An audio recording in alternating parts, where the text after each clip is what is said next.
नमस्कार, मैं हूं सुगंधा सत्या और आप देख रहे हैं सत्य विजन न्यूज। देखिए हमारे साथ सिर्फ कुछ ही मिनटों में खबरें सीधे आपके शहर, गांव और ज्वार से बिल्कुल एक अलग अंदाज में। आइए देखें आरा और बक्सर जिले की बड़ी खबरें। आरा में 2 और जवान कोरोना पॉजिटिव। सोमवार को भोजपुर जिले में कोरोना पॉजिटिव 2 मरीज मिले हैं। दोनों पुलिस के जवान हैं। राहत की बात यही रही कि दोनों कोरोना पॉजिटिव जवानों को पुलिस लाइन के क्वारंटाइन सेंटर में पहले से ही रखा गया था। दोनों पुलिस जवानों को मिला के जिले में कोरोना मरीजों की संख्या 38 पर पहुंच गई है। इससे पहले नवादा जिले से लौटी एक महिला जवान कोरोना पॉजिटिव पाई गई थी। दोनों पुलिसकर्मी 48 व 54 वर्ष के हैं। दोनों के कोरोना पॉजिटिव होने की पुष्टि भोजपुर के जिलाधिकारी रोशन कुशवाहा ने की है। जिले में अभी तक 38 में 18 मरीज ठीक होकर घर लौट चुके हैं, जबकि 20 मरीजों को इलाज चल रहा है। कोरोना पॉजिटिव पाए गए दोनों पुलिस के जवानों को आइसोलेशन वार्ड में शिफ्ट कर दिया गया है। दोनों पुलिसकर्मी 13 मई को बस की सहायता से मुंगेर से आरा पुलिस लाइन पहुंचे थे। आरा के पुलिस लाइन में ड्यूटी ज्वाइन करने से पहले 14 दिनों के लिए उन्हें क्वारंटाइन सेंटर में रखा गया था। परीक्षा देने के बाद भी रिजल्ट में छात्रों को बता दिया गया अनुपस्थित। वीर कुंवर सिंह विश्वविद्यालय के परीक्षा विभाग को एक बार फिर रिजल्ट को लेकर फर्जीहत झेलना पड़ रहा है। परीक्षा देने के बाद भी कई परीक्षार्थियों को अनुपस्थित बता दिया गया। कई परीक्षार्थियों को बिना सहायक विषय में अंक चढ़ाए उत्तीर्ण कर दिया गया है। इसको लेकर परीक्षार्थियों ने नाराजगी व्यक्त किया है।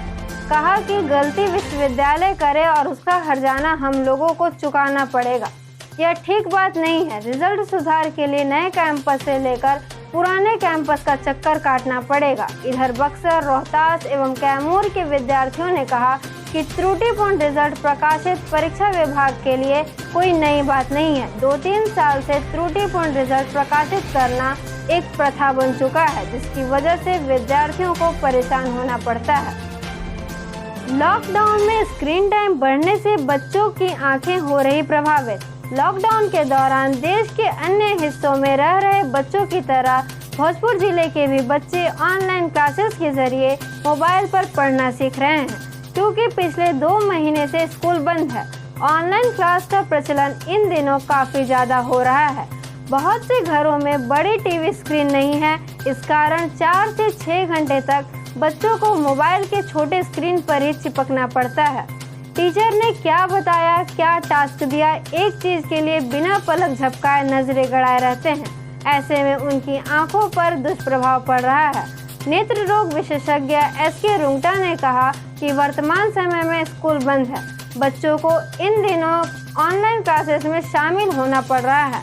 ऐसे में स्क्रीन टाइम ज़्यादा होने के कारण बच्चों की आंखों पर दुष्प्रभाव पड़ जाता है।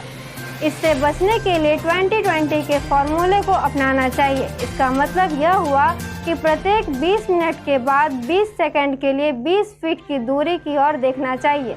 यह काफ़ी फायदेमंद है।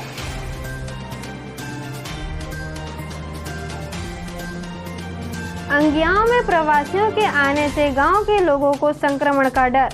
लॉकडाउन में बिहार के बाहर फंसे प्रवासी मजदूरों को आने का सिलसिला लगातार जारी है।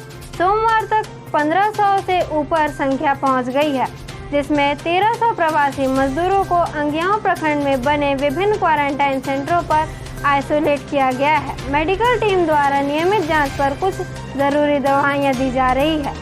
PHC में 151 बिहार के बाहर आए प्रवासी मजदूरों को थर्मल स्कैनर से स्क्रीनिंग कर क्वारंटाइन सेंटर अपने अपने पंचायत में भेज दिया गया। राजकीय बुनियादी विद्यालय से 14 दिन रहे सेंटर से 3 व्यक्तियों को मेडिकल टीम द्वारा जांच कर छुट्टी दे दी गई है। मशीन के अभाव में प्रवासी मजदूरों की नहीं हुई जांच। रेफरल अस्पताल संदेश में टेम्परेचर जांच नहीं होने से बौखलाए 83 प्रवासी मजदूरों ने अस्पताल में हंगामा किया। इस दौरान अस्पताल प्रबंधक झुंझलाते हुए उन्हें क्वारंटाइन सेंटर से जाने को कह दिया। इसके बाद कई मजदूर बोरिया बिस्तर समेटकर घर चले गए। मजदूरों ने बताया कि हम लोग विभिन्न राज्यों गुजरात के जामनगर, दिल्ली, महाराष्ट्र, राजस्थान समेत कई जगहों से 3-4 दिन पहले आए हैं। साथ में महिला और छोटे बच्चे भी हैं जो भूख प्यास के मारे तड़प रहे हैं। अस्पताल में आए लगभग 1 घंटा बीत गया, अभी तक टेम्परेचर जांच नहीं किया गया है। केवल रजिस्टर में नाम लिखकर हम लोगों को बैठा दिया गया है। मिठाई, नाश्ता, भोजन की दुकान बंद है। बाजार में भी खाने पीने की कोई व्यवस्था नहीं है। इस बीच अस्पताल के प्रबंधक शिव कुमार ने बताया कि अस्पताल में 4 टेम्परेचर जाँच मशीनें हैं। इसमें एक मशीन खराब है, बाकी 3 मशीन डॉक्टर क्वारंटाइन सेंटर पर जांच करने के लिए लेकर चले गए हैं। छोटकी बसौली में 16 फीट सरकारी नाला कब्जा करने के विवाद में जमकर गोलीबारी, 6 जख्मी। बक्सर औद्योगिक थाना क्षेत्र के छोटकी बसौली गांव में 16 फीट सरकारी नाले की जमीन को लेकर 2 पक्षों में सोमवार को हिंसक झड़प हुई। इस दौरान एक पक्ष के लोगों ने फायरिंग की, जिसमें दूसरे पक्ष के 6 लोग जख्मी हो गए, 5 को गोली लगी है। घायलों को इलाज के लिए सदर अस्पताल लाया गया। प्राथमिक उपचार के बाद घायलों को इलाज के लिए रेफर किया गया है। वहीं घटना की सूचना मिलते ही पुलिस मौके पर पहुंची और मामले की छानबीन में जुट गई है। हालांकि दूसरे पक्ष के किसी के भी गिरफ्तारी की सूचना नहीं है। 4 महीने से गायब कठार के युवक का कपड़ा मिला, हत्या की जता रहे आशंका। 4 माह से गायब युवक का कपड़ा बड़का दियामान गांव पैक्स गोदाम पल के नीचे मिला है।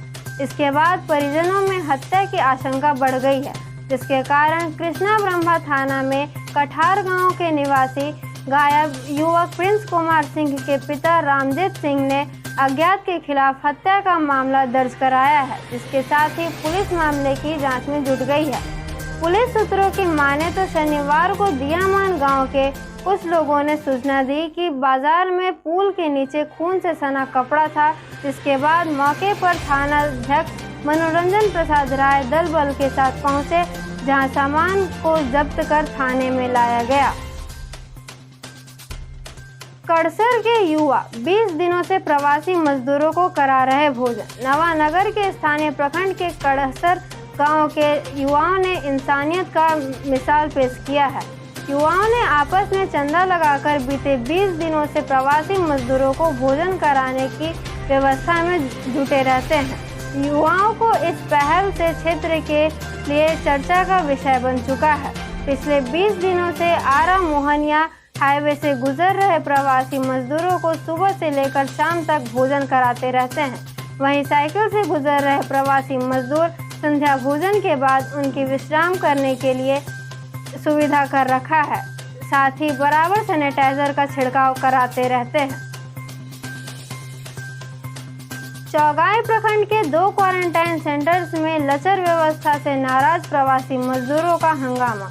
स्थानीय प्रखंड के मध्य विद्यालय में खाने की लचर व्यवस्था को लेकर प्रवासी मजदूरों ने जमकर बवाल काटा।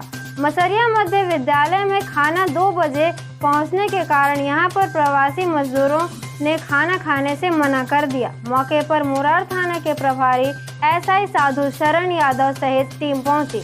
इसके बाद बारी बारी से प्रखंड कर्मियों को पहुंचाना शुरू हुआ।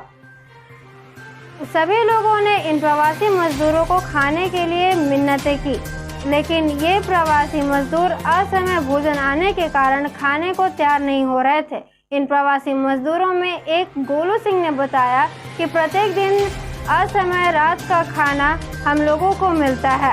सोमवार को दोपहर 12 बजे के बदले 2 बजे खाना आया। आखिर हम भी इंसान हैं। कोरोना महामारी ने आज इस मुकाम पर लाकर खड़ा किया है कि हम घर से भी खाना को मंगाकर नहीं खा सकते हैं। बिना सहयोग के नहीं लड़ी जा सकती कोई लड़ाई। संकट की घड़ी में हर कोई अपनी जान की सुरक्षा पहले करता है, लेकिन जो पहले दूसरों की परवाह करे वही सच्चा योद्धा है, जो दिन रात दूसरों की सेवा में लगे हुए हैं, जिनमें कई महिलाएं भी शामिल हैं। ऐसी महिलाएं हमारे पुलिस विभाग की शान है, जिन्होंने कोरोना संकट में भी ड्यूटी और सहयोग को प्राथमिकता दी। सदर एसडीपीओ ने ऐसी महिला पुलिस कर्मियों की सूची तैयार की थी, जिन्होंने कोरोना काल में बेहतर काम किया है, जिसमें संगीता कुमारी, पूजा कुमारी, सोनी कुमारी, खुशबू कुमारी व दामिनी कुमारी शामिल हैं। इसके साथ ही यह समाचार बुलेटिन समाप्त हुआ। हम फिर मिलेंगे अपने अगले बुलेटिन में कुछ और समाचारों के साथ। तो दीजिए हमें इजाजत। नमस्कार, आदाब, सत श्री अकाल।